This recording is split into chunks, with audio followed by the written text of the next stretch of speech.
بالله السميع العليم من الشيطان اللعين الرجيم. بسم الله الرحمن الرحيم.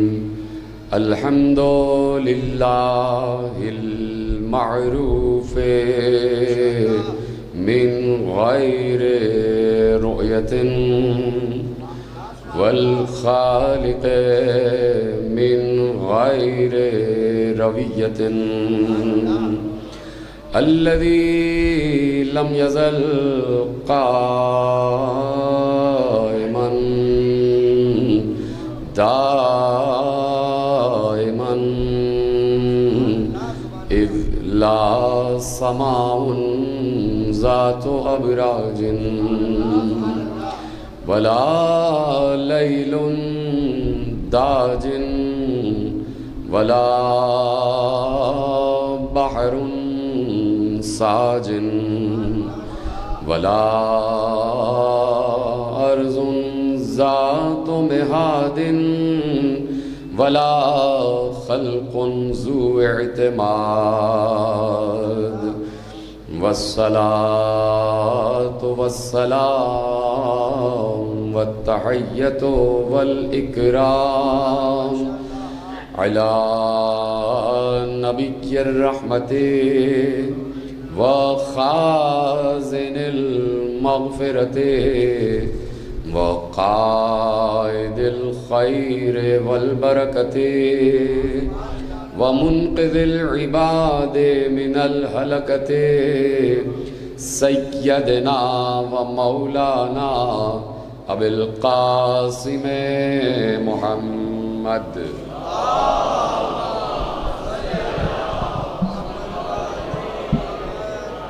وأهل بيته الطيبين الطاهرين المعصومين المظلومين المنتخبين المنتجبين الذين أذهب الله عنهم الرجس وطهرهم تطهيرا.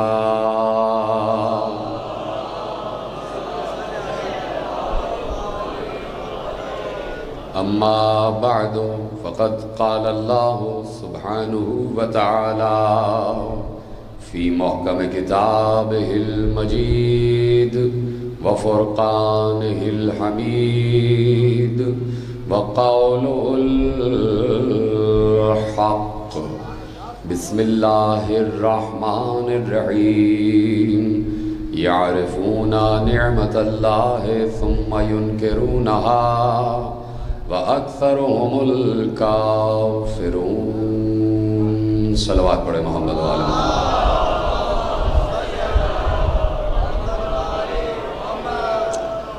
پروردگار عالم کا احسان عظیم ہے اور اس کا شکر ہے کہ اس نے ہمیں بولتے ہوئے قرآن کے ذریعے خاموش قرآن کی معرفت عطا فرمائی ہے اور ہم بولتے ہوئے کی اتباع کے قائل ہیں. ہم بات کرتے ہوئے کی اتباع کے قائل ہیں. ہم ان میں سے نہیں ہیں کہ جب پیغمبر دو چیزیں چھوڑ کر جا رہے تھے، ایک قرآن اور ایک اہل بیت، تو امت نے خاموش چیز کو تو لے لیا، بولتی ہوئی چیز کو چھوڑ دیا. اس لیے کہ علامہ حضرت حسن زیدی علی اللہ مقامہ نے جملہ ارشاد فرمایا تھا کہ چونکہ نہ بولتے ہوئے خداؤں کو ماننے کی عادت تھی،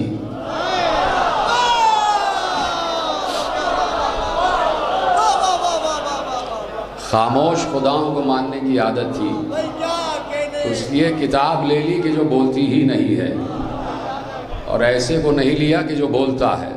اس لیے کہ انہیں حد بندی کرنے والا، تحدی کرنے والا نہیں چاہیے تھا، انہیں سرزنش کرنے والا نہیں چاہیے، انہیں کچھ راہ بتانے والا نہیں چاہیے. اس لیے دیکھیے پیغمبر نے، ابھی شام کی ایک مجلس میں نے عرض کیا کہ پیغمبر اپنے دور میں اپنے آپ کو اسوہ عمل چھوڑ کر گئے اور اللہ نے کہہ دیا لَقَدْ كَانَ لَكُمْ فِي رَسُولِ اللَّهِ أُسْوَةٌ حَسَنَةٌ. تمہارے لیے رسول کی ذات بہترین نمونہ عمل ہے۔ دیکھیے یہ بھی کہہ سکتا تھا کہ تمہارے لیے قرآن بہترین نمونہ عمل ہے، لیکن یہ نہیں کہا کہ تمہارے لیے قرآن بہترین نمونہ عمل ہے، کہا تمہارے لیے رسول کی ذات، ہمارے محبوب کی ذات بہترین نمونہ عمل ہے۔ یعنی یہیں سے بتایا کہ خاموش قرآن اس وقت تک کسی کے کام کا نہیں ہے کہ جب تک بولتا ہوا اس کی تفسیر نہ کرے، جب تک بولتا ہوا قرآن اس کی تعویل نہ کرے۔ خاموش قرآن تو ہندو کے گھر میں بھی رکھا جاتا ہے، ہندو کی لائبریری میں بھی قرآن رکھا ہوا ہے، جیسے ہماری لائبریریوں میں بھگوت گیتا رکھی ہوئی ہے، جیسے ہماری لائبریریوں میں انجیل اور تورات رکھی ہوئی ہے، ویسے ہی وہ پڑھنے کے لیے قرآن بھی رکھ لیتے ہیں۔ عیسائی بھی پڑھتے ہیں، یہودی بھی پڑھتے ہیں، بت پرست بھی پڑھتے ہیں، تو کیا ان کا پڑھنا اور ملا کا پڑھنا برابر ہو جائے گا؟ مولوی بھی پڑھ رہا ہے اور پنڈت بھی پڑھ رہا ہے، ایک اور فرمایا آپ نے، مولوی بھی پڑھ رہا ہے اور پنڈت بھی پڑھ رہا ہے۔ تو دیکھنا یہ ہے کہ پڑھنے میں فرق ہے۔ پڑھنا اس وقت تک کسی کام کا نہیں ہے، پڑھنے کا ثواب الگ ہے، دیکھ کر پڑھنے کا ثواب الگ ہے، لیکن جب انسان اپنی راہ عمل متعین کرنے لگے تو ہر کتاب ایک شارح کا تقاضا کرتی ہے، کہ ہر کتاب ایک شارح کا تقاضا کرتی ہے۔ یعنی آپ اپنے گھر میں جب بچے کو پڑھنا شروع کرواتے ہیں تو اسے کتاب دے کے خود نہیں ہٹ جاتے، بلکہ کتاب دے کے پڑھاتے بھی ہیں۔ یعنی اس کتاب صرف اپنے آپ کو نہیں پڑھا لیتی، بلکہ پڑھانے والا بھی چاہیے۔ تو پیغمبر اپنے حد میں اپنی ذات کو نمونہ عمل قرار دیا، اللہ نے پیغمبر کی ذات کو نمونہ عمل قرار دیا۔ یعنی جملے میں اور ایک منٹ میں آپ کے حوالے ایک پورا تاریخی تسلسل کرنے کی اجازت چاہتا ہوں کہ تاریخ میں تاریخ نے واقعات دیکھے ہیں، تاریخ نے بڑے بڑے المیہ دیکھے ہیں۔ ایک سب سے بڑا المیہ تاریخ کا، اس سے بڑا کوئی المیہ ہو ہی نہیں سکتا، کربلا تو یقیناً سب سے بڑا واقعہ ہے تاریخ کا، لیکن کربلا سے پہلے ما قبل کربلا تاریخ کا سب سے بڑا المیہ جو گزرا ہے وہ میں آپ کے حوالے کرتا ہوں، اس سے بڑا کوئی المیہ نہیں گزرا۔ یعنی قرآن پر بھی وہ ظلم تھا اور وارث قرآن پر بھی ظلم تھا، وہ اسلام پر بھی ظلم تھا اور وہ ایمان پر بھی ظلم تھا، وہ شریعت پر بھی ظلم تھا اور وہ فقہ پر بھی ظلم تھا۔ یہ جملے آپ یاد رکھیے گا۔ پیغمبر نے کہا کہ اللہ نے کہا کہ رسول کی ذات میں تمہارے لیے بہترین نمونہ عمل چھوڑ کر جا رہا ہوں۔ اس کا مطلب یہ ہے کہ رسول کا اتباع کیا جائے، اور رسول کا اتباع کیا جا سکتا ہے۔ رسول کے جیسا یعنی کوئی بن تو نہیں سکتا، لیکن رسول کا اسوہ اپنایا جا سکتا ہے۔ جیسے رسول چلیں ویسے چلا جا سکتا ہے، جیسے رسول کھائیں ویسے کھایا جا سکتا ہے، جیسے رسول پئیں ویسے پیا جا سکتا ہے، جیسے رسول بات کریں ویسے بات کی جا سکتی ہے، جیسے رسول دنیا میں زندگی گزار رہے تھے ویسے زندگی گزاری جا سکتی ہے، جیسے رسول کا رویہ پڑوسیوں کے ساتھ رہا ویسا رویہ رکھنا چاہیے، جیسے رسول کا رویہ بچوں کے ساتھ رہا ویسا رویہ رکھنا چاہیے۔ یہ تمام معاشرت کے طریقے پیغمبر امت کو دے کر گئے۔ اب اس کے ساتھ ساتھ پیغمبر یہ بتا کے بھی گئے کہ میں مدینے کی ریاست کی بنیاد رکھ رہا ہوں، ریاست الہیہ کی بنیاد رکھ رہا ہوں، حکومت الہیہ کی بنیاد رکھ رہا ہوں۔ حکومت الہیہ کا سربراہ کیسا ہونا چاہیے؟ جیتے رہے، بڑا اہم موضوع آپ کے حوالے کرتا ہوں، میرے ساتھ بات کرتے چلیے۔ حکومت الہیہ، ریاست الہیہ اور سیاست الہیہ کا جو رہنما ہے، جو صدر ہے اور جو اس کا قائد و رہبر ہے، وہ کیسا ہونا چاہیے؟ تو پیغمبر نے بتایا مجھ جیسا ہونا چاہیے۔ سلامت رہیں آپ، اگر یہ اہم دقیق باتیں جو آپ کے حوالے کر رہا ہوں، پیغمبر نے ریاست پر حکومت کر کے بتایا کہ ریاست کا سربراہ مجھ جیسا ہونا چاہیے۔ اب پیغمبر کی ریاست کیسے چل رہی تھی؟ عدل و انصاف پر چل رہی تھی۔ پیغمبر خود موجود ہیں عدل کرنے کے لیے، پیغمبر خود موجود ہیں شریعت کی باتوں کی تشریح کرنے کے لیے، پیغمبر خود موجود ہیں فقہ سمجھانے کے لیے، پیغمبر خود موجود ہیں آیات سنانے کے لیے، پیغمبر خود موجود ہیں آیات کی تفسیر سمجھانے کے لیے، پیغمبر خود موجود ہیں نماز پڑھانے کے لیے، پیغمبر خود موجود ہیں روح نماز بتانے کے لیے، پیغمبر خود موجود ہیں روزہ رکھوانے کے لیے، پیغمبر خود موجود ہیں کہ روزہ کیسے کھولا جائے اور کیسے رکھا جائے۔ پیغمبر ہر شریعت کی بات بتانے کے لیے موجود ہیں، اور پیغمبر ریاست کا انتظام کسی تخت پر بیٹھ کر نہیں چلا رہے، کسی کرسی پر بیٹھ کر نہیں چلا رہے، مسجد نبوی کے ٹاٹ کے مسند پر بیٹھ کر اتنی بڑی اسلامی ریاست کو چلا رہے ہیں کہ وہاں اجلہ اصحاب کرام بھی پیغمبر کے سامنے اپنے مقدمات لے کر آتے ہیں تو پیغمبر ہی فیصلہ کرتے ہیں۔ بات پہنچ رہی ہے؟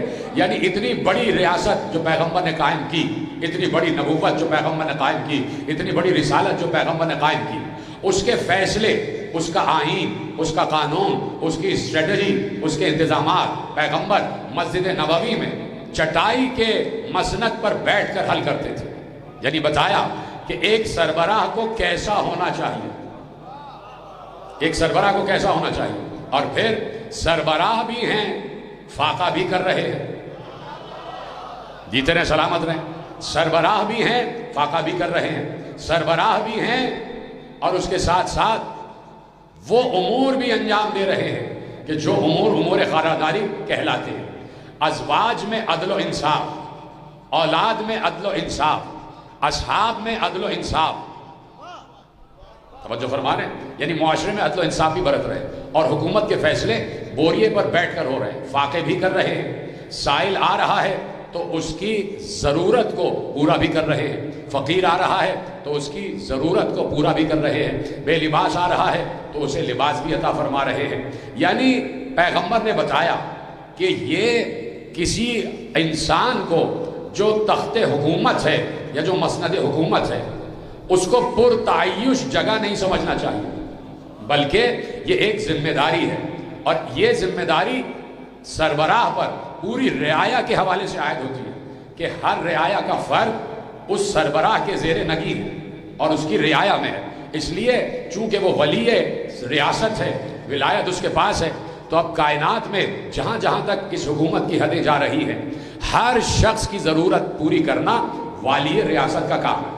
تو پیغمبر اپنے تئیں اپنے آپ کو ایک آئیڈیل ہستی بنا کر اور چھوڑ کر گئے اور بتایا کہ سر سے لے کر پاؤں تک میں آئیڈیل ہوں، سر سے لے کر پاؤں تک میں اسوہ حسنہ کا مالک ہوں۔ اب بتایا کہ دیکھو میں جانے والا ہوں، میں جانے والا ہوں، آپ سب سے بتا رہے ہیں، توجہ رکھ رہے ہیں آپ، میں جانے والا ہوں۔ میں نے تیسری تقریر میں ایک جملہ کہا تھا کہ پیغمبر اپنے دور میں نقطۂ اتحاد امت تھے، تیسری تقریر میں نے عرض کیا تھا، اور اپنے بعد بھی ایک نقطۂ اتحاد امت چھوڑ کر گئے، یہ ضروری تھا، ٹھیک ہے۔ اب پیغمبر اپنے دور میں، اب میں زاویہ بدل کر جملہ آپ کے حوالے کر رہا ہوں، پیغمبر اپنے دور میں امت کے لیے نمونہ عمل تھے، توجہ ہے، پیغمبر اپنی زندگی میں امت کے لیے اسوہ حسنہ تھے، آئیڈیل تھے۔ پیغمبر کو اللہ نے آئیڈیل بنایا۔ جو یہاں پر سائنس کے طلبہ بیٹھے ہیں ان کو اچھی طرح معلوم ہے کہ ہمارے پاس آئیڈیل کے اسٹینڈرڈز تو موجود ہیں، لیکن کوئی چیز آئیڈیل ہے نہیں، کوئی چیز 100% نہیں ہے، یعنی 99.99% ہوتا ہے، کوئی چیز بھی 100% نہیں کہلاتی، لیکن اللہ نے اپنے محبوب کو 100% بنایا، یعنی کہیں سے بھی کوئی کجی نہیں ہے، کہیں سے بھی کوئی کمزوری نہیں ہے، کہیں سے بھی کوئی عیب نہیں ہے، کہیں سے کوئی نقص نہیں ہے، کہیں سے بھی کوئی پیغمبر پر انگشت نمائی نہیں کر سکتا۔ تو اپنے دور میں پیغمبر امت کے لیے نمونہ عمل تھے، اٹھنا ہے تو ان کی طرح، بیٹھنا ہے تو ان کی طرح، عدل کرنا ہے تو ان کی طرح، انصاف کرنا ہے تو ان کی طرح، بولنا ہے تو ان کی طرح، پہننا ہے تو ان کی طرح، اوڑھنا ہے تو ان کی طرح، چلنا ہے تو ان کی طرح، پھرنا ہے تو ان کی طرح، رکنا ہے تو ان کی طرح، بال کاٹنا ہے تو ان کی طرح، کھانا کھانا ہے تو ان کی طرح، پانی پینا ہے تو ان کی طرح، باتیں کرنا ہے تو ان کی طرح، معاشرت ان کی طرح، معیشت ان کی طرح، سوشل ویلیوز ان کی طرح، عمرانیات ان کی طرح، علم ان کی طرح، علم ان کی طرح، اخلاق ان کی طرح، سیرت ان کی طرح، کردار ان کی طرح، حمائل ان کی طرح، شمائل ان کی طرح، سب کچھ ایسا بن جاؤ۔ تو اپنی زندگی میں رسول خود اسوہ حسنہ تھے۔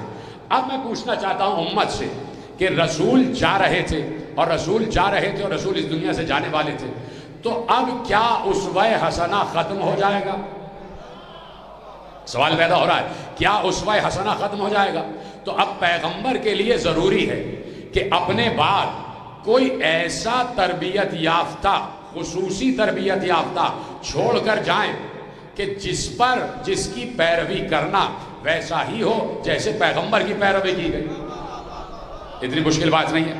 اب ضروری ہے اللہ پر بھی اور رسول پر بھی کہ اپنے بعد کوئی ایسا چھوڑ کر جائیں، کوئی ایسا چھوڑ کر جائیں کہ جو ان کے بعد نمونہ عمل ہو، ان کی طرح کھاتا ہو، ان کی طرح پیتا ہو، ان کی طرح چلتا ہو، قد بھی ان کی طرح، حمائل بھی ان کی طرح، شمائل بھی ان کی طرح، پینا بھی ان کی طرح، کھانا بھی ان کی طرح، گیسو بھی ان کی طرح، ابرو بھی ان کی طرح۔ کیا میں غلط کہہ رہا ہوں؟ تو کچھ لوگ گردن جھکا کے کیوں بیٹھے گئے؟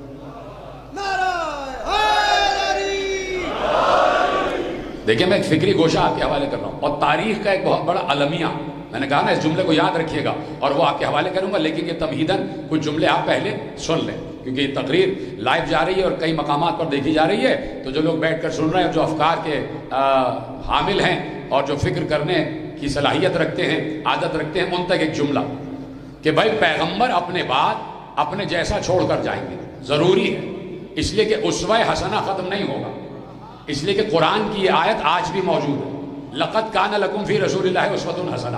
اس وقت اگر میں یہ آیت پڑھتا ہوں تو رسول تو میرے سامنے ہے نہیں،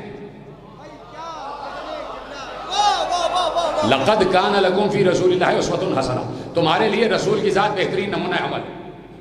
آپ کہیں گے کہ کتابوں میں لکھا ہوا کہ رسول کیسے اٹھتے تھے، کیسے بیٹھتے تھے، کیسے کھاتے تھے، کیسے پیتے تھے، تو میں کہوں گا کتابوں میں تو اس وقت سے لکھا ہوا ہے جب رسول اس دنیا سے چلے گئے، تب بھی کتاب میں لکھا ہوا تھا، تب بھی رسول کے چاہنے والے رسول کی سیرت کو یاد کیے ہوئے تھے، تو کوئی ملا ان جیسا؟ ابھی عرض کروں گا، تو کوئی ادھر ادھر کا ملا ان جیسا جس نے کتاب سے پڑھ کر رسول کا اسوہ اپنایا ہو؟ آج کاش کہ جملہ پہنچ جائے، قرآن نے تو ایک اسوہ لکھا ہے کہ لقد کان لکم فی رسول اللہ اسوۃ حسنہ، قرآن نے تو ایک آیت میں لکھا ہے کہ تمہارے لیے رسول کی ذات بہترین نمونہ عمل ہے، لیکن امت نے 73 اسوہ عمل بنا لیے ہیں، ہر فرقے کا الگ اسوہ حسنہ ہے، ہر فرقے کا الگ اسوہ حسنہ ہے۔ آپ جا کے پڑھ لیجئے، کوئی کسی طرح پیغمبر کے حمائل لکھتا ہے، کوئی کسی طرح پیغمبر کے شمائل لکھتا ہے، کسی نے پیغمبر کی ذات سے کچھ اور جو ہے منسوخ کر دیا ہے، کسی نے پیغمبر کی ذات سے کچھ اور منسوخ کر دیا ہے۔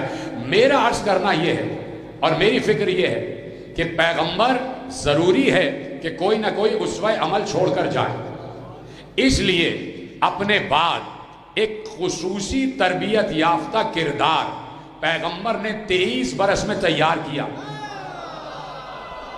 جیتے رہے، سلامت رہیں آپ۔ پیغمبر نے 23 برس میں ایک خصوصی تربیت یافتہ کردار تیار کیا اور 23 برس امت کو بار بار اس کردار کو دکھایا، امت کو بار بار سمجھایا، امت کو بار بار بتایا کہ یہ کردار تمہارے حوالے کر کے جا رہا ہوں۔ بار بار پیغمبر نے کہا اس کا گوشت میرا گوشت ہے، اس کا لہو میرا لہو ہے، اس کی ہڈیاں میری ہڈیاں ہیں۔ بار بار 23 برس پیغمبر نے علی کو دکھایا کہ یہ ہے میرا تربیت یافتہ، یہ ہے میرے اسوہ عمل پر بے عین ہی عمل کرنے والا، اس لیے کہ اسے بچپن میں نے کھلایا ہے، بچپن سے میری آغوش میں پلا ہے، یہ تو کعبے میں اس نے آنکھ ہی میری آغوش میں کھولی ہے، کعبے میں اس نے آنکھ ہی میری آغوش میں کھولی ہے۔ تو یہ 23 برس پیغمبر نے بتایا کہ علی کا گوشت میرا گوشت ہے، علی کا لہو میرا لہو ہے، علی کی ہڈیاں میری ہڈیاں ہیں، علی کا جسم میرا جسم ہے، علی کا بدن میرا بدن ہے، علی کی عقل میری عقل ہے، علی کا نور میرا نور ہے، علی کی روح میری روح ہے، علی میں ہوں اور علی میں ہوں اور میں علی ہوں۔ اور پھر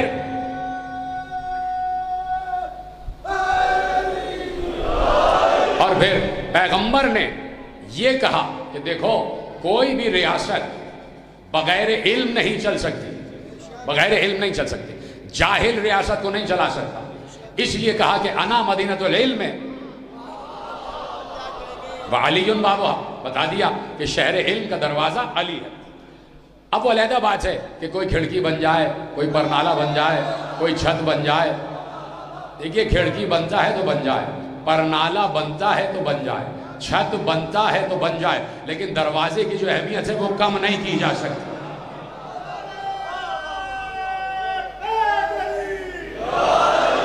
توجہ فرمائیں آپ نے۔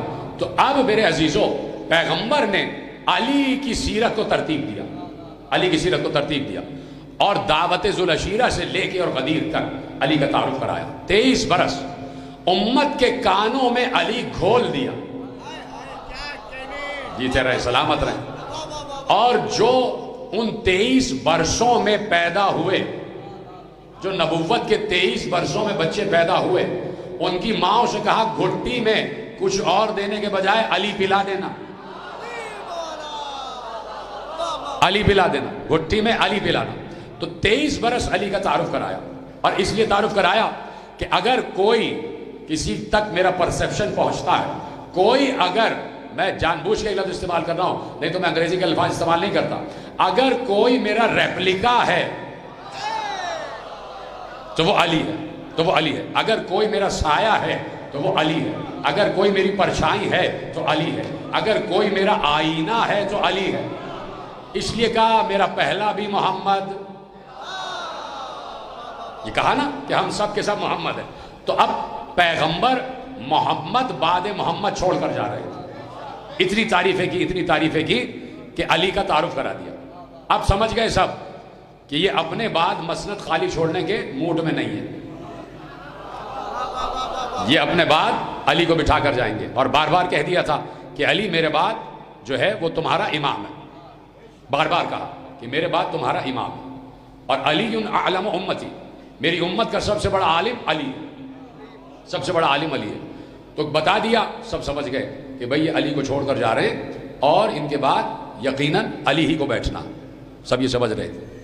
اور تاریخ نے پھر اس کے بعد اوراق الٹے، پیغمبر اسوہ چھوڑ کر گئے، سیرت چھوڑ کر گئے۔ اب میں آپ کو بیچ کے تمام ادوار پار کرتا ہوا، اس لیے کہ بیچ کے ادوار بڑے حساس ہیں، ان کا ذکر کرنا جرم ہے۔ میں آپ کو لے تک چلتا ہوں صبح سے شام کی طرف۔ شام میں 40 برس یا 70 برس علی کے ذکر پر پابندی رہی، علی کو نعوذ باللہ سب و شتم کیا جاتا رہا، علی کے ذکر پر پابندی، علی کے فضائل پر پابندی، علی کی شان میں لکھی گئی احادیث کو دہرانے پر پابندی، یعنی مسلسل ذکر علی پر پابندی۔ اتنا علی کو بھلا دو کہ کوئی یہ جان ہی نہ پائے کہ علی نام کی کوئی شخصیت تھی بھی یا نہیں سمجھے آپ؟ بھائی اس وقت جو بھی میڈیا رہا ہوگا، اس میڈیا پر بین تھا کہ ذکر علی کیا جائے۔ حکومتوں نے میڈیا پر ذکر علی بین کیا ہوا تھا کہ ذکر علی نہیں ہوگا، علی کی فضیلت نہیں پڑھی جائے گی، کہیں سے بھی علی کی فضیلت نہیں پڑھی جائے گی۔ اب یہ ہے تاریخ کا وہ عالمیہ کہ جو میں آپ کو کہہ رہا ہوں کہ کربلا سے پہلے جو سب سے بڑا عالمیہ ہے وہ یہ ہے کہ ذکر علی پر پابندی لگائی گئی۔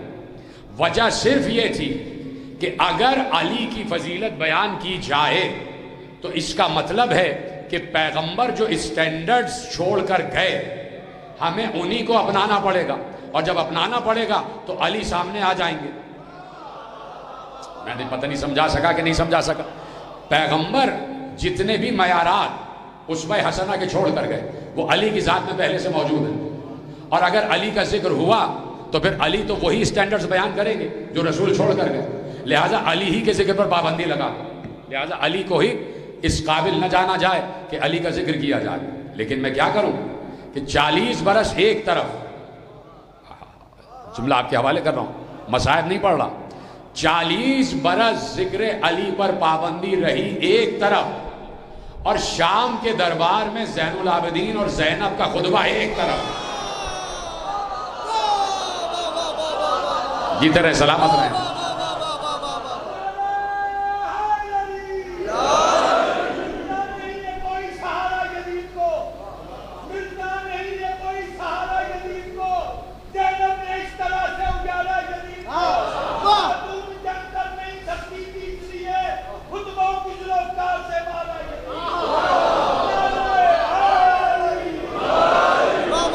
اتنا علی کو پہچنوا دیا تھا کہ اتنی کوشش کی گئی کہ علی کا ذکر نہ ہونے پائے، علی کی فضیلت نہ بیان کی جائے، علی کے فضائل نہ پڑھے جائیں۔ تو اب یہ علی کے فضائل نہ پڑھنا یہ کیا تھا؟ جہاں سے میں نے بات شروع کی، اور میں ایک لفظ کہوں گا آپ اس روایت تک پہنچ جائیں گے کہ شام والا پہنچا مدینے، اسی دوران جب ذکر علی پر پابندی تھی، تو شام والا مدینے پہنچا، اور پہنچنے کے بعد اس کو معلوم ہوا کہ عبداللہ ابن عباس رضی اللہ تعالی عنہ فضائل علی بیان کرتے، علی کی فضیلت بیان کرتے. تو یہ حضرت عبداللہ ابن عباس کے پاس پہنچا اور انہوں نے کہا کہ بھائی میں نے سنا ہے تم فضائل علی پڑھتے ہو. کہاں پڑھتا ہوں. کہا تمہیں پتہ نہیں میں نے منع کیا کہ علی کی فضیلت بیان نہیں کی جائے گی، علی کی فضائل نہیں پڑھا کرو. تو حضرت عبداللہ ابن عباس نے کہا جو تم کہنا چاہتے ہو وہ کہو. کہا میں کہہ تو رہا ہوں کہ علی کی فضیلت نہیں پڑھو. کہا نہیں یہ نہیں کہہ رہے تم جو کہنا چاہتے ہو وہ کہو. کہا میں کہہ تو رہا ہوں کہ علی کی فضیلت نہ پڑھو. کہا بھائی تم جو کہنا چاہتے ہو وہ کہو، وہ نہیں کہہ رہے. جھجلا کر اس نے کہا کہ بھائی میں کیا کہنا چاہتا ہوں. تو حضرت عبداللہ ابن عباس نے کہا تم یہ نہیں کہہ رہے کہ علی کے فضائل نہ پڑھو، بلکہ تم یہ کہہ رہے ہو کہ قرآن نہ پڑھو.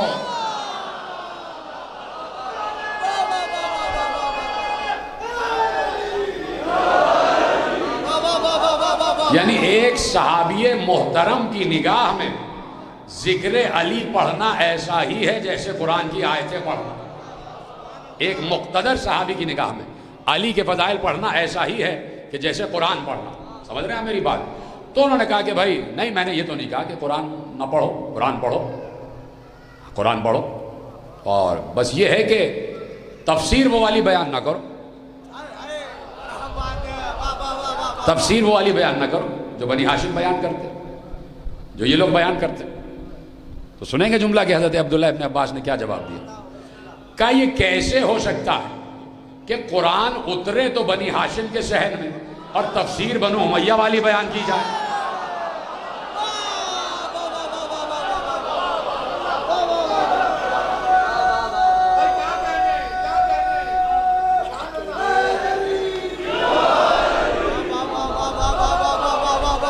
تو یہ علی کا ذکر نہیں چھپایا گیا، یہ اسوہ رسول چھپایا گیا، اسوہ رسول چھپایا گیا.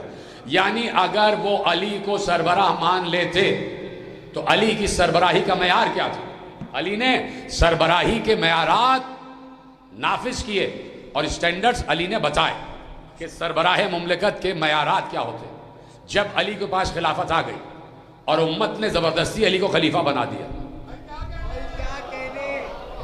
امت ساری کی ساری آ گئی اور کہا کہ آپ ہیں اور اب آپ ہی ہیں، اور آپ نے اگر قبول نہ کیا تو ہم شکایت کریں گے، ہم شکایت کریں گے. تو علی نے حکومت قبول کر لی اور بیعت ہونے لگی، بیعت ہو رہی تھی علی کی. تو علی نے جب خلافت قبول کی ہے تو اس وقت علی کا معیار زندگی کیا تھا یہ دیکھنے کی ضرورت ہے. اس وقت علی کا معیار زندگی کیا تھا؟ علی نے آخری وقت جو خطبہ دیا اپنے 4.5 سال کے بعد، جب بالکل آخری وقت خطبہ دیا تو علی نے اپنی شہادت سے پہلے جو خطبہ دیا رمضان میں جو باتیں کر رہے تھے، تو علی نے کہا تم سب گواہ ہو کہ میں نے ان 4.5 سالوں میں اینٹ پر اینٹ نہیں رکھی. علی کا جملہ بھی نہیں سمجھیں گے تو آپ کہاں بیٹھے ہیں؟ اتنا مشکل جملہ نہیں ہے، مولا علی کا جملہ ہے، کم از کم سب کو اس کو پک کرنا چاہیے تھا. میں نے اینٹ پر اینٹ نہیں رکھی، یعنی کوئی عمارت نہیں بنائی، کوئی بنگلہ نہیں بنایا، کوئی جائیداد نہیں بنائی، بیت المال میں سے مال ہڑپ نہیں کیا، سب سے بڑھ کر کسی کے باغ پر قبضہ نہیں کیا.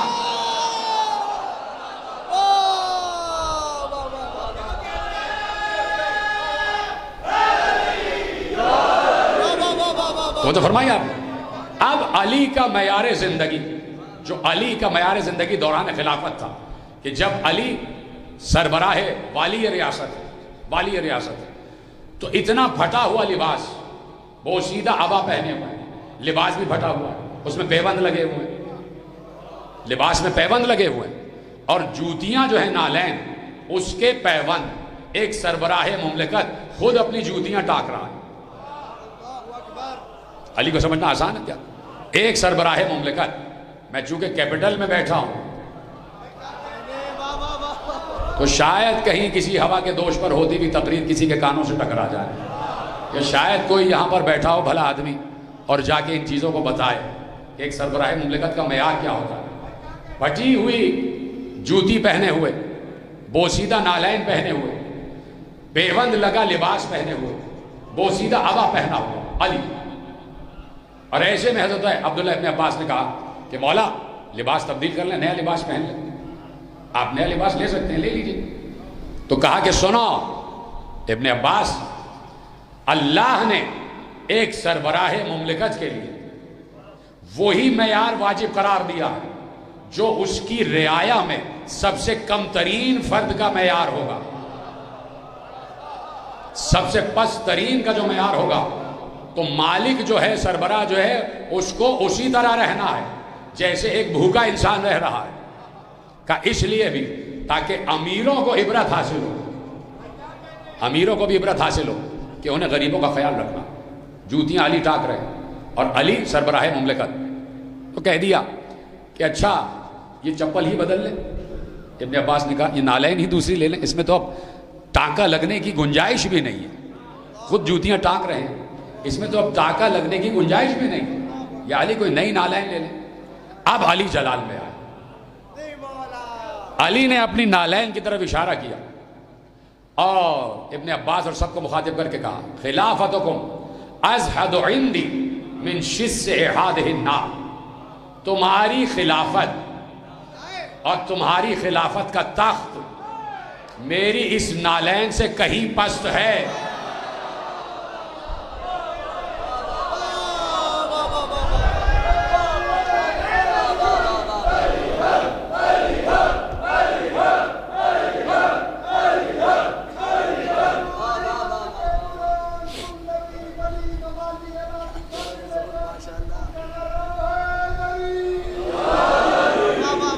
توجہ فرمایا، کہا کہ میری اس نالین سے بھی تمہاری خلافت کا تخت پست ہے، تیری نالین برتر ہے، کہا اس لیے کہ تمہارے خلافت کے تخت پر انسان بیٹھتے ہیں۔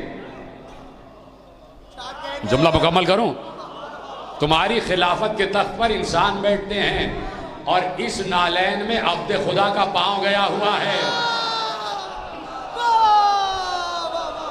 اس نالین میں علی کے پاؤں گئے ہوئے، اس لیے یہ نالین زیادہ اہمیت رکھتی ہے، یہ نالین زیادہ اہمیت رکھتی ہے۔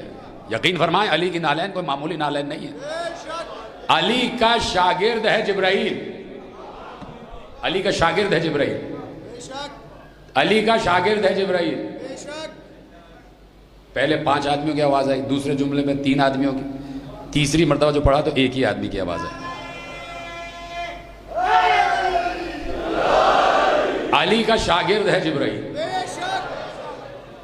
اب آپ کو یاد ہوگا کہ جناب موسیٰ جب دریا پار کر گئے، نیل پار کر گئے، اور قوم بھی نیل پار کر گئی، یاد ہوگا آپ کو، تو پیچھے پیچھے ایک سوار تھا گھوڑے پر، اور وہ نور کے گھوڑے پر سوار تھا۔ جہاں اس گھوڑے کے سم پڑتے تھے اس جگہ کی خاک نور کی خاک، ریت نور کی طرح جگمگاتی تھی۔ سامری نے دیکھا، سامری نے منظر دیکھا کہ ایک جوان سوار ہے اور جس گھوڑے پر سوار ہے اس گھوڑے کے سم جہاں پڑتے ہیں وہ خاک نورانی ہو جاتی، نور کی طرح جگمگ کرتی ہے۔ تو جہاں جہاں اس کے سم پڑ رہے تھے وہ سامری اس کی خاک اٹھا اٹھا کے جمع کرتا جاتا، اسے معلوم تھا یہ خاک معجز نما ہے، یہ خاک معجز نما ہے۔ تو بھائی جبرائیل علی کا شاگرد، اس گھوڑے پر ہمارے ائمہ نے بتایا کہ جبرائیل سوار تھے اور سواری کا گھوڑا جبرائیل کا گھوڑا تھا۔ تو جبرائیل جس علی کا شاگرد ہے اس کی سواری کے گھوڑے کے سموں میں یہ برکت ہے کہ اس سے نور ساطع ہوتا ہے، تو کیا علی کی نالین میں یہ برکت نہیں ہوگی؟ تو علی کی نالین کس منزل پر ہوگی؟ علی کی نالین کس منزل پر ہوگی؟ تو یہ ہے علی جس نے خلافت کے معیارات ثبت کیے، جاری کیے، جس نے ریاست کے معیارات جاری کیے۔ تو علی نے اپنے دور حکومت میں عدل کیا، انصاف کیا، اور یہ بات طے کر دی گئی، لکھ دی گئی کہ پچھلے جو قتل کیے گئے وہ اس وجہ سے قتل کیے گئے کہ عدل نہ کر سکے، اور علی کو قتل کیا گیا اس لیے کہ علی کا عدل امت سے برداشت نہ ہو سکا، علی کا عدل امت سے برداشت نہ ہو سکا۔ تو علی عادل امت بھی ہے اور عالم امت بھی ہے۔ تو اب مسلسل علی کا تعارف کرایا، تو میں نے اس لیے عرض کیا کہ علی کے ذکر پر پابندی گویا اسوہ رسول پر پابندی تھی، کہ اگر وہی اسوہ اور علی کو اسوہ رسول کا نمائندہ مان لیا گیا، پریشان تو نہیں ہو رہا ہے آپ؟ تھوڑی سی آج میں فکری تقریر آپ کے حوالے کر رہا ہوں تاکہ ریکارڈ ہو جائے کہ اگر علی کو اسوہ حسنہ کا نمائندہ اور اسوہ حسنہ کا جاری کرنے والا تسلیم کر لیا گیا، تو پھر ہمیں بھی ویسی ہی زندگی گزارنی ہوگی جیسے رسول نے گزاری۔ تو شام والا نہیں چاہتا تھا کہ اسوہ رسول کی باتیں شام تک پہنچے، اس لیے کہ پرتعیش زندگی گزاری ہے شام والے، پرتعیش زندگی۔ اور میں یہ بات آپ کے سامنے عرض کر دیتا ہوں کہ قالینوں پر بیٹھنا، چونکہ روم اور شام کی سرحد ملی ہوئی تھی اور بادشاہ روم سے اس کے تعلقات بھی ہو گئے تھے اور بہت اچھے تعلقات تھے، عیسائیوں سے بہت اچھے تعلقات تھے، یہودیوں سے بہت اچھے تعلقات تھے، جبکہ قرآن کہہ رہا ہے کہ یہودی اور عیسائی تمہارے دوست نہیں ہو سکتے، یہ آپس میں ایک دوسرے کے دوست ہیں، تمہارے دوست نہیں۔ تو وہاں سے اس نے بہت سی چیزیں امپورٹ کی، قالینوں پر بیٹھنا، قالین پر چپل پہن کے، جوتے پہن کے چلنا، صوفہ، جتنے صوفے سیٹ، یہ سب پرتعیش جو جتنی بھی زندگی کے معاملات ہیں وہ سب روم سے امپورٹ ہوئی، ڈائننگ ٹیبل یہ سب روم سے امپورٹ ہوئی، نہیں تو رسول تو دسترخوان پر بیٹھ کے کھاتے تھے، رسول تو ہاتھ سے کھانا کھاتے تھے، کیا آپ کے علم میں نہیں؟ رسول ہاتھ سے کھانا کھاتے تھے، مٹی کے کوزے میں پانی پیتے تھے، مٹی کے کوزے میں پانی پیتے تھے، دیکھ رہے ہیں آپ؟ تو رسول کی سوانح حیات ایک سربراہ مملکت کی کیسی ہونی چاہیے ویسے رسول نے گزاری، اور پھر وہی سوانح حیات علی نے اپنائی، تو رسول نے 23 برس علی کا تعارف کرایا، علی کو دکھایا، اور یہ رسول نے اپنی طرف سے نہیں دکھایا۔ آخری جملہ فضائل کا آپ کے حوالے کرتا ہوں، اپنی طرف سے نہیں دکھایا۔ رسول جب جا رہے ہیں تبلیغ کے لیے، اور پہلی مرتبہ تبلیغ کے لیے نکلے اور جا رہے ہیں کفار عرب کے سامنے، تنہا جا رہے تھے، اکیلے جا رہے تھے، تو اللہ نے کہا ہم سے مدد مانگ کے جاؤ۔ اب بتا رہا ہوں علی کہاں سے دیے گئے رسول کو، علی کہاں سے آئے، علی کس کا تحفہ ہے رسول کی طرف، کس کا تحفہ ہے رسول کی طرف؟ کہا جا رہے ہو ہم سے مدد مانگ کر جاؤ، کہا پروردگار بتا کیسے مدد مانگوں، کہا ہاتھ اٹھاؤ اور جو ہم کہہ رہے ہیں اس کو دہراؤ، ہاتھ اٹھائے، کہا پروردگار بتا، کہا کہو رب ادخلنی مدخل صدق واخرجنی مخرج صدق واجعلنی من لدنک سلطانا نصیرا، کہ پروردگار میرے لیے اپنی طرف سے مددگاروں کا سلطان بھیج دے جو میرا ہر معاملے میں مددگار رہے، کسی معاملے میں بھی پیچھے نہ رہے، ہر معاملے میں مددگار رہے۔ تو جب علی جیسا مددگار آیا تو رسول چلے تبلیغ کے لیے، تو رسول چلے لا الہ الا اللہ کہنے کے لیے۔ اب سمجھ میں آیا کہ ضروری تھا رسول کے ساتھ علی کا نکلنا۔ جملہ بہت بڑا آپ کے حوالے کر رہا ہوں اور آخری آدمی تک جملہ سنیے گا۔ ضروری تھا رسول کے ساتھ علی کا نکلنا، جیسے ضروری تھا موسیٰ کے ساتھ ہارون کا نکلنا، جیسے ضروری تھا موسیٰ کے ساتھ ہارون کا نکلنا۔ جب موسیٰ گئے ہیں اور فرعون کے دربار میں تو ہارون ساتھ، اس لیے کہ موسیٰ نے دعا مانگی تھی کہ رب اشرح لی صدری ویسر لی امری واحلل عقدۃ من لسانی یفقہوا قولی واجعل لی وزیرا من اہلی ہارون اخی، پروردگار میرے بھائی ہارون کو میرا مددگار بنا دے، میرے بھائی ہارون کو میرا وزیر بنا دے۔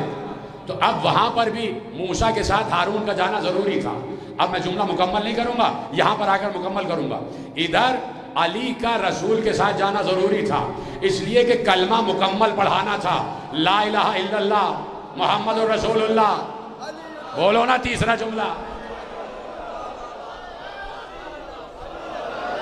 علی ولی اللہ، یعنی نبی کے ساتھ وزیر کا ہونا ضروری ہے۔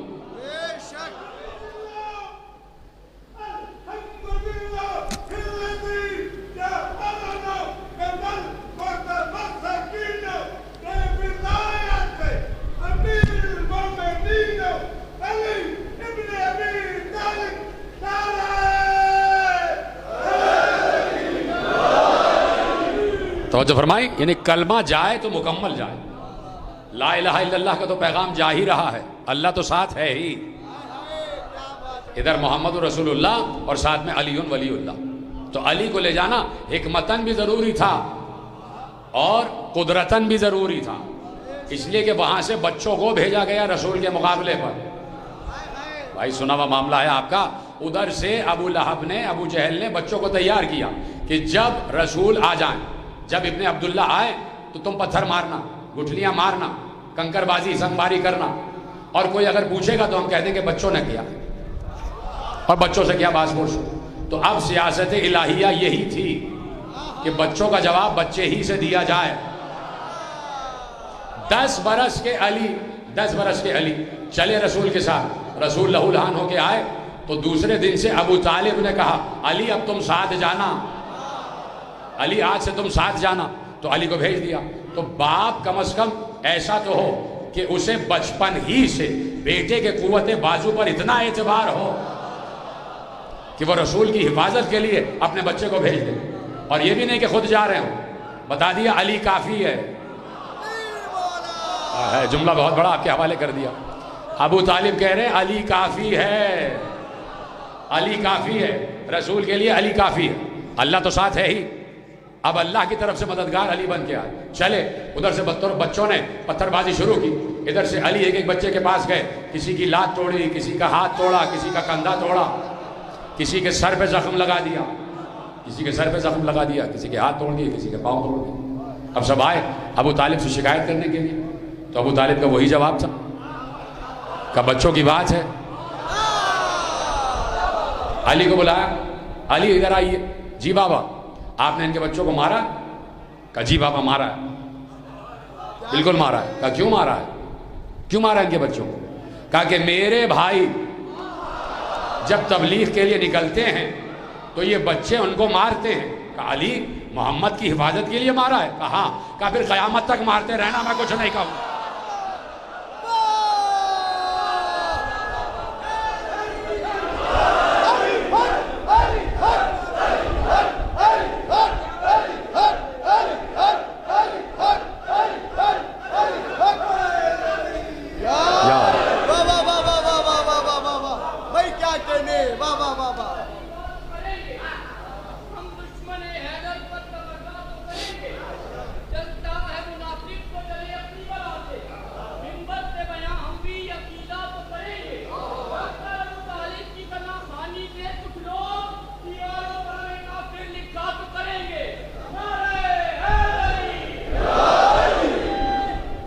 سلامت رہے آپ۔ تو آپ نے دیکھا کہ علی ہماری رگوں میں بسے ہوئے ہیں، علی ہمارے حسب نسب کی حفاظت پر مامور ہے، علی ہمارے شجروں کی پاکیزگی پر مامور ہے، علی کا نام ہمیں تر و تازگی عطا کرتا ہے، علی کا نام ہمیں فخر و ناز کی منزل پر لے آتا ہے کہ ہم علی کے ماننے والے ہیں، کسی دنی کے ماننے والے نہیں ہیں، علی کے ماننے والے، کسی دنی کے ماننے والے نہیں، کسی کمتر کے ماننے والے نہیں ہیں۔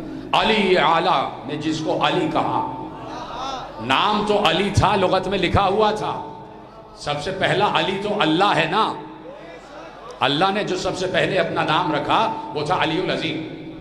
کلینی نے اصول کافی میں یہ بات لکھی ہوئی ہے کہ اللہ نے جو سب سے پہلا مخلوق کے لیے اپنا نام رکھا وہ تھا علی العظیم۔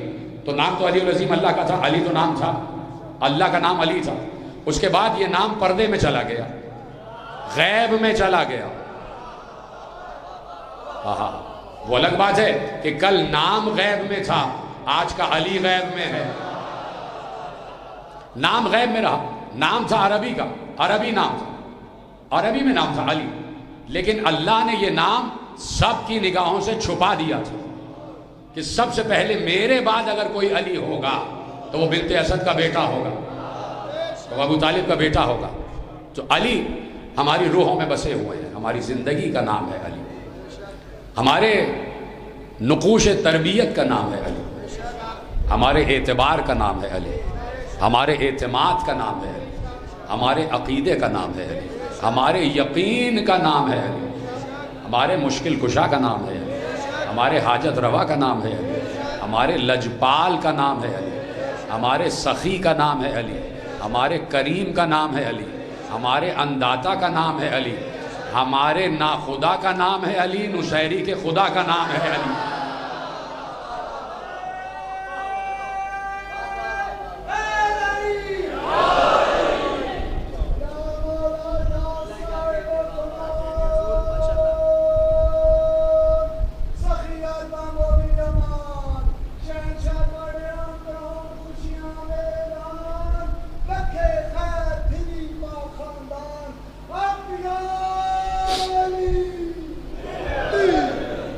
توجہ فرما رہے ہیں نا آپ؟ تو اس لیے ضروری ہے کہ ذکر علی کیا جائے. ذکر علی ذکر قرآن ہے، ذکر علی ذکر رسول ہے، ذکر علی ذکر مصطفیٰ ہے، ذکر علی ذکر تفسیر ہے، ذکر علی ذکر شریعت ہے، ذکر علی ذکر فقہ اسلامی ہے، ذکر علی ذکر عدل و انصاف ہے. اور اسی لیے حسین نے اپنے ہر بیٹے کا نام علی رکھا، ہر بیٹے کا نام علی رکھا. اجرکم اللہ. حسین نے ہر بیٹے کا نام علی رکھا. یہی پوچھا گیا دربار میں میرے مولا زین العابدین سے، پوچھنے والے نے، ملعون نے پوچھا کہ یہ کون ہے جوان؟ تو کسی نے کہا علی ابن الحسین، حسین کا بیٹا علی. تو یزید ملعون نے کہا کہ کیا علی قتل نہیں کر دیے گئے کربلا میں؟ کہا نہیں، وہ علی اور تھے. میرے بابا نے سب بیٹوں کا نام علی رکھا ہے. اگر 100 بیٹے دیتا میرے بابا کو تو میرا بابا ہر بیٹے کا نام علی رکھتا. اتنی محبت ہے آئمہ کو علی کے نام سے، ذکر علی سے اتنی محبت ہے. اور اگر ہماری قوم کے کچھ لوگوں کو ذکر علی بار لگتا ہے کہ مجالس میں وہ نام علی لیتے ہوئے شرماتے، یا تقریر کرتے وقت نام علی ذکر علی لاتے ہوئے شرماتے، تو ان کو آزادی ہے کہ جیسے آپ اذاخانے کے اندر آ گئے، آپ کہیں اور بھی کوئی بزم سجا سکتے ہیں. یہ ممبر غدیر کا ممبر ہے. ہر امام کو ذکر علی بہت پسند ہے، تو امام زمانوں کو بھی ذکر علی پسند ہے. میرے وقت کے امام کو، وقت کے علی کو بھی، وقت کے حسین کو، جو پردہ غیب میں ہے وہی وقت کا حسین ہے، وہی وقت کا علی ہے، وہی وقت کا سفیر اللہ ہے، اللہ کا سفیر ہے. ختم ہو گئی گفتگو میرے عزیزو. 15 محرم ہے آج، 4 دن اور یہ آدھی رات ہو گئی آل محمد کو سفر کرتے ہوئے. دربار میں یہ قافلے کی پیشی ہو گئی. کل یہ قافلہ کوفے کے دربار میں پہنچ گیا. اور جس راستے سے آپ جاتے ہیں نا، میسم تمار کے روضے سے آپ نکلتے ہیں، ایک سیدھی سڑک جا رہی ہوتی ہے جو مسجد کوفہ تک جاتی ہے. یہ وہی راستہ ہے کہ جو بازار کوفہ جہاں پر سجا ہوا تھا، بازار کوفہ یہیں پر سجا ہوا تھا. اسی راستے سے آل محمد کو گزارا گیا. نہیں، ابھی تک آپ اس جملے کی شدت تک پہنچے نہیں. اب میں آپ کے سامنے ایک منظر بیان کرتا ہوں کہ دربار مسجد کوفہ سے ملا ہوا دارالامارہ، جس کے کھنڈرات اور وہ تباہ ہو چکا ہے، اور اس دارالامارہ سے بالکل ملا ہوا علی کا گھر. کیا یہ جملہ رونے کے لیے کافی نہیں تھا؟ بیت علی، دارالامارہ سے ملا ہوا، مسجد کوفہ سے ملا ہوا بیت علی. تو میں صرف چاہتا ہوں کہ آپ تصور کریں کہ جب علی کی بیٹی سر برہنہ بازار کوفہ میں لائی گئی ہوگی، اور جب اس بازار سے گزاری جا رہی ہوگی، اور جب دربار میں پیشی ہو رہی ہوگی، تو اس سے پہلے زینب کی نگاہ اپنے گھر پر نہیں پڑی ہوگی کہ یہی وہ گھر تھا کہ جہاں میرا بابا میرے پردے کا انتظام کرتا تھا، جہاں پر عباس قناتوں کا انتظام کرتے تھے. اگر کبھی زینب گھر سے نکلی، اول تو زینب کبھی گھر سے باہر نکلی ہی نہیں، اگر کہیں کسی کے گھر جانا ہے، کسی کے گھر درس دینے جانا ہے، کسی کے گھر تفسیر سنانے جانا ہے، تو عباس پہرا دیا کرتے تھے. عباس الحجاب الحجاب کہا کرتے تھے. آج زینب کو کیا کیا نہ یاد آ رہا ہوگا. آج زینب کو جملہ سنا دوں اگر آپ کی اجازت ہو. اگر آج زینب نے اپنا گھر دیکھا تو زینب کو شب ضربت بھی یاد آئی ہوگی کہ میرا بابا اسی دروازے سے نکل کے مسجد کوفہ گیا تھا، اور وہیں پر میرے بابا کو سر پر ضربت لگی تھی. اسی بازار سے زینب گزاری جا رہی تھی. میرے عزیزوں، ادھر تو قافلہ جا رہا تھا دربار کوفہ کی طرف، اور ادھر بنی اسد والے آ گئے. ادھر سے اپنے قبیلے سے نکل کے آئے. اور پتہ ہے کیسے آئے؟ کچھ عورتیں پانی بھرنے آئیں. انہوں نے 13 محرم کو دیکھا کہ کچھ بے سر لاشیں پڑے ہوئے ہیں کہ جو زمین پر بکھرے ہوئے ہیں، اور ان کے زخموں سے تازہ تازہ لہو بہہ رہا ہے، جیسے ابھی ابھی انہیں ذبح کیا گیا ہو، جیسے ابھی ابھی انہیں زخم لگائے گئے ہوں. تازہ تازہ لہو بہہ رہا تھا. ایسے میں عورتیں اپنے قبیلے میں واپس گئیں، کہا تم لوگ گھر میں بیٹھے ہوئے ہو، چوڑیاں پہن لو، وہاں نہ معلوم کن کے لاشیں پڑے ہوئے ہیں، تم سے وعدہ کیا تھا حسین نے کہ ہمارے لاشوں کو دفن کر دینا، چلو اگر تم نہیں جاتے تو ہم ہی سامان لے کے جاتے ہیں اور ہم ہی دفن کر دیں گے۔ کہا ہمیں ابن زیاد سے بہت ڈر لگتا ہے، کہیں وہ ہمارے گھر نہ اجاڑ دے۔ عورتوں نے کہا ہم ساتھ جا رہے ہیں، ایک آدمی پہرے پر بٹھا دیں گے، اگر کوئی سپاہی آتا ہوا دکھائی دیا تو بتا دیا جائے گا۔ سب چلے، پہنچے دشت نینوا میں، پہنچے صحرائے کربلا میں پہنچے، دیکھا لاشیں بکھرے ہوئے ہیں، لاشیں بکھرے ہوئے ہیں، کوئی لاشا کدھر پڑا ہے، کوئی لاشا کدھر پڑا ہے، کچھ لاشیں مقتل میں لیٹے ہوئے ہیں جن کے جسموں پر سر نہیں ہے، جن کے جسموں پر سر نہیں ہے۔ ایک لاش کا تو عجیب عالم ہے، ابھی بتاؤں گا کہ اس لاشے کا کیا عالم تھا۔ ایک بار سب نے سوچا کہ تدفین کرنا ہے، حسین سے وعدہ کیا تھا چلو آؤ قبریں بنانا شروع کریں، لیکن قبریں بنائیں تو کیسے بنائیں، کسی کے جسم پر سر نہیں ہے، کیا معلوم کون سا لاشا کس کا ہے، کیا معلوم کس کا کیا نام ہے۔ ابھی یہ سوچ ہی رہے تھے کہ دور سے گرد اڑتی ہوئی محسوس ہوئی، ایک گھڑ سوار، ایک شہ سوار آ رہا تھا، یہ سمجھے کہ کوئی آ گیا ہے، کوئی فوج کا سپاہی آ گیا ہے، یہ اپنی جگہ ڈٹے کھڑے رہے کہ ہم بتائیں گے کہ ہم کون ہیں۔ آنے والا گھوڑے سے اترا، کیا سن رہے ہیں آپ، آنے والا سواری سے اترا اور اس عالم میں اترا، اس عالم میں اترا کہ کمر جھکی ہوئی تھی، تھا وہ 24 برس کا جوان، تھا وہ 24 برس کا جوان، چہرہ زرد تھا، چہرہ زرد تھا، آنکھوں میں حلقے پڑے ہوئے تھے کہ جیسے پیاسا ہے، جیسے اس کے سامنے سب کو قتل کیا گیا ہے۔ لوگ کھڑے ہو گئے، ایک بار کھڑے ہو کے دیکھنا شروع کیا، زیارت شروع کی۔ بنی اسد والوں نے پوچھا آپ کون ہیں اور کہاں سے آئے ہیں، کہیں ابن زیاد کے کوئی سپاہی تو نہیں ہیں؟ تو اس مسافر نے سر جھکا کر کہا میں تمہارے وقت کا امام علی ابن الحسین ہوں، میں زین العابدین ہوں۔ سب قدموں میں گر گئے، مولا آپ کو آپ کے بابا کا پرسا، مولا آپ کو آپ کے بھرے گھر کا پرسا، مولا آپ کو گرفتار ہو جانے کا پرسا، آپ کو قید ہو جانے کا پرسا۔ کہا آؤ میری مدد کرو، ان شہیدوں کے لاشیں دفنانے میں مدد کرو۔ اب جہاں جہاں میرا مولا کہہ رہا تھا وہاں قبر کھودی جا رہی تھی، ایک بڑی سی قبر کھودی گئی، کہا یہاں 17 بنی ہاشم کو دفنایا جائے گا، یہاں جیسے جیسے میں بتاؤں گا ویسے ویسے بنی ہاشم کی تدفین ہوگی۔ 17 لاشیں دفنا دیے گئے، گنج شہیدہ کی کھدائی شروع ہوئی۔ ختم کر دوں کیا بات، میں کوئی قصہ کہانی نہیں پڑھ رہا ہوں، آپ کو آنسو نہیں آ رہے پرواہ نہ کیا کریں، آپ صرف ہائے حسین کہیں، ہائے حسین۔ میں ایک عجیب جملہ آپ کے حوالے کروں گا، آخری جملہ، اور اس کے بعد تابوت اور علم برآمد ہو جائے گا۔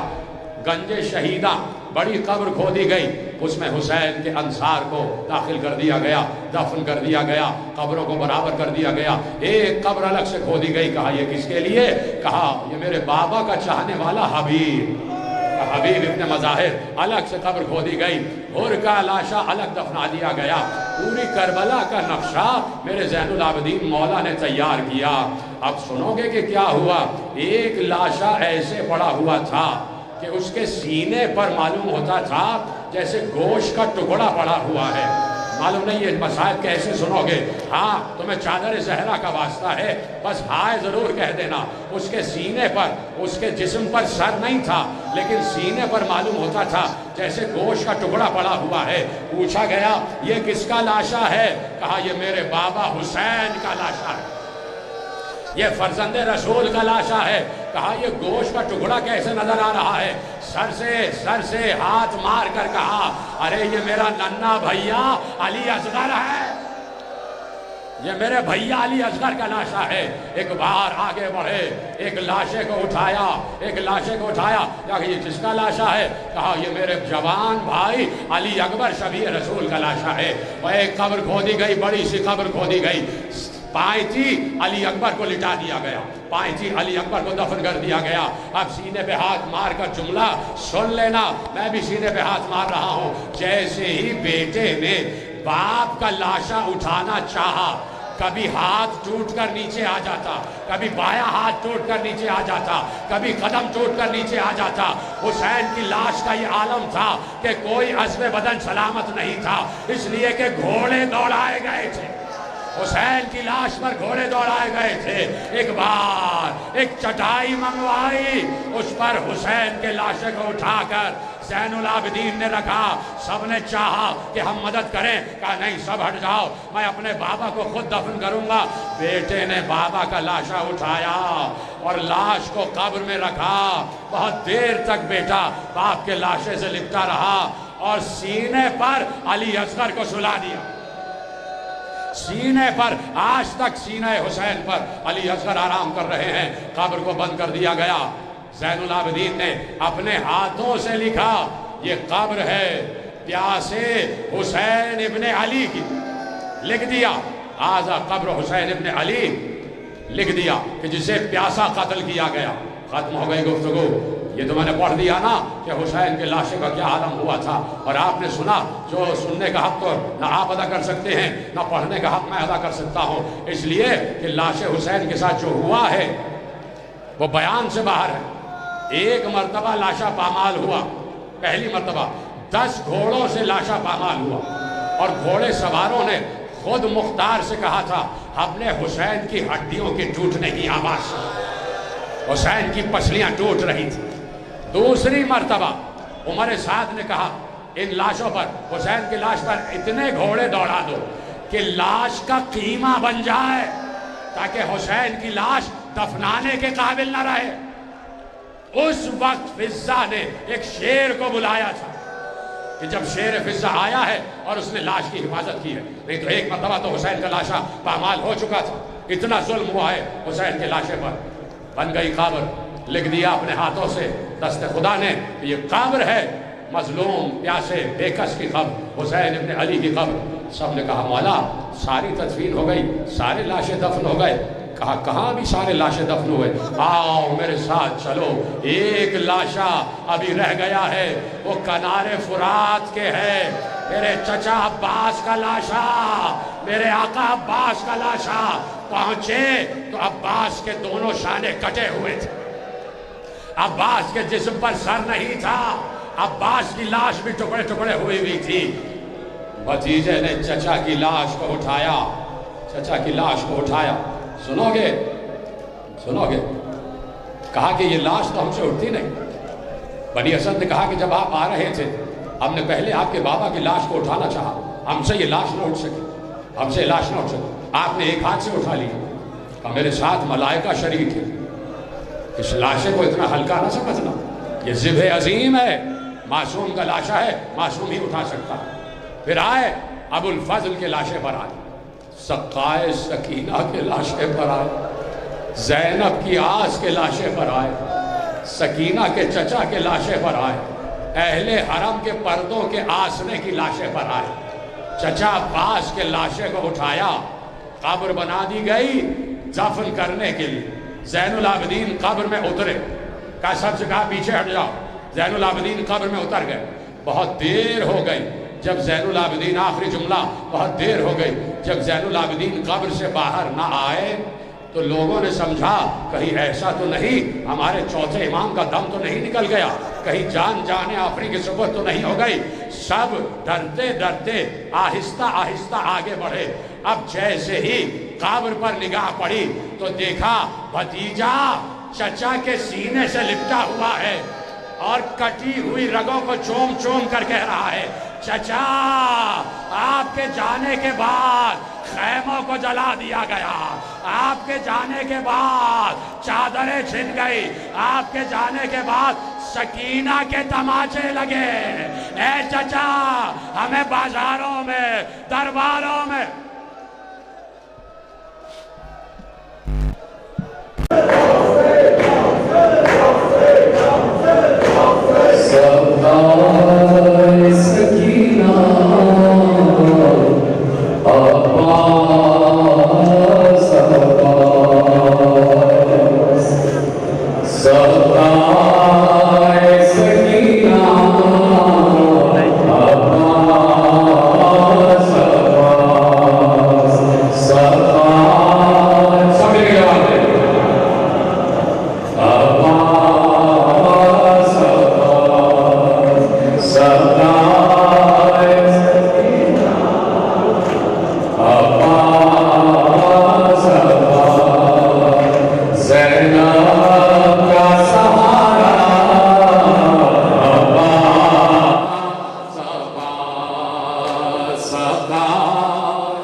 زینب کا سہارا عباس ماتم ماتم گالوں پہ تماچے جو ہی کھاتی تھی سکینہ رو رو کے فقط تم کو بلاتی تھی سکینہ آ جاؤ خدا را عباس سقائے سکینہ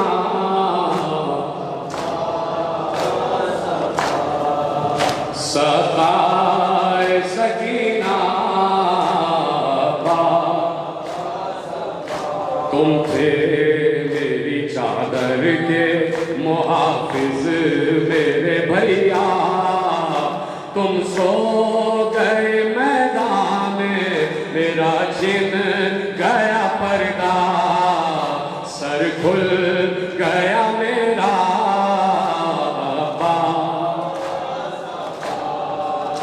سقائے سکینہ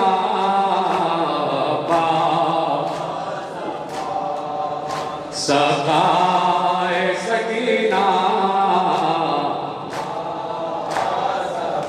سنتی ہوں کہ دریا پا ہوا قبضہ تمہارا اے بھیا مگر خیموں تلک پانی نہ آیا پیاسی ہے سکینہ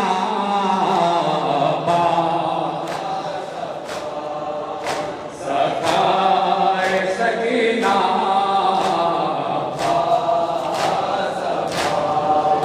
سقائے سکینہ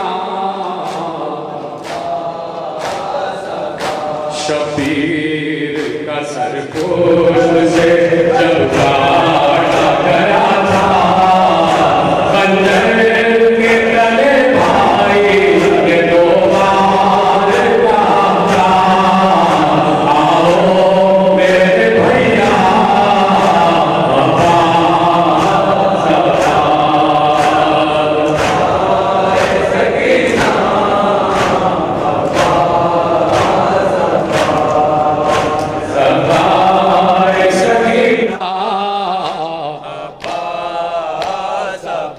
جو کام تمہارا تھا کیا میں نے وہ بھیا ہاں شام غریباں میں حرم کا دیا پہرا دل کہتا تھا میرا عباس عباس سقائے سکینہ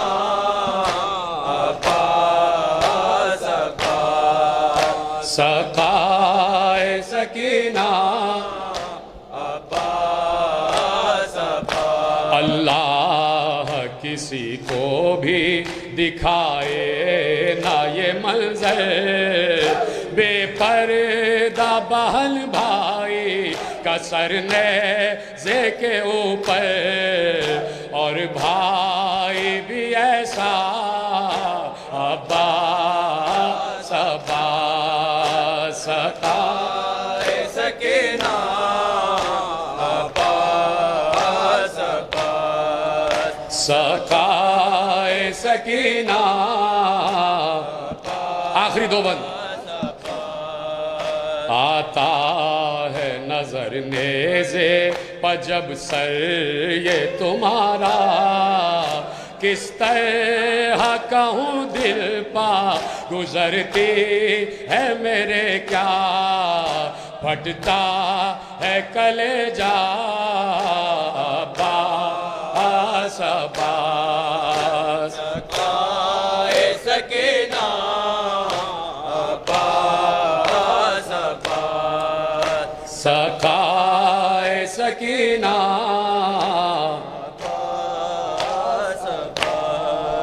ماجد غم عباس سے جری ایسا علم تھا جو بین تھے زینب کے وہ میں لکھ نہیں سکتا، زینب کا تھا نوحہ عباس